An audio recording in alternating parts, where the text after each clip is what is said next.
2004లో Fred లుడి ద్వారా మనకు ఈ గ్లైడ్ సాఫ్ట్ అనేటువంటి పేరుతో స్టార్ట్ అయింది ఈ కంపెనీ. సో ఈ కంపెనీలో ఐటీ ఏవైతే మన వర్క్స్ ఉన్నాయో సో సింప్లిఫై చేయడానికి అది దీని యొక్క మెయిన్ కాన్సెప్ట్గా తీసుకుంది. అందుకే సర్వీస్ నౌ ఫస్ట్ వచ్చేసి ఏంటంటే ఐటీ సర్వీస్ మేనేజ్మెంట్ అనేటువంటి టూల్గా స్టార్ట్ అయింది. సో దాంతోనే ఫేమస్ అయిపోయింది. కానీ పోను ఏమైపోయింది అంటే ఐటీకి డిఫరెంట్ టైప్ ఆఫ్ సర్వీసెస్ అనేటువంటిది అవసరం అవుతున్నాయనే ఉద్దేశంతోని దాన్ని ఏం చేశారంటే ఐటీఎస్ఎంతో పాటుగా ఐటీఓఎం అని, ఐటీబీఎం అని డిఫరెంట్ టైప్ ఆఫ్ ప్లాట్ఫామ్స్ని తీసుకొని రావడం అయితే జరిగింది. So the core of service now అనేటువంటిది ఏంటి ఇక్కడ అంటే ఐటీఎస్ఎం ఏదైతే ఉందో అది మన సర్వీస్ నౌ మొత్తానికి కూడా ఐటీఎస్ఎం అనేటువంటి జస్ట్ లైక్ ఏంటి హార్ట్ లాంటిది.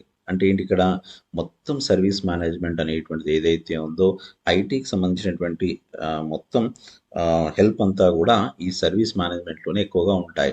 మనకు ఒకవేళ కొత్తగా ఎవరైనా సర్వీస్ నౌలోకి వస్తున్నారనుకోండి, ఫస్ట్ నేర్చుకోవాల్సింది ఇది మాత్రమే, ఐటీఎస్ఎం అనేటువంటి నేర్చుకోవాల్సిందే.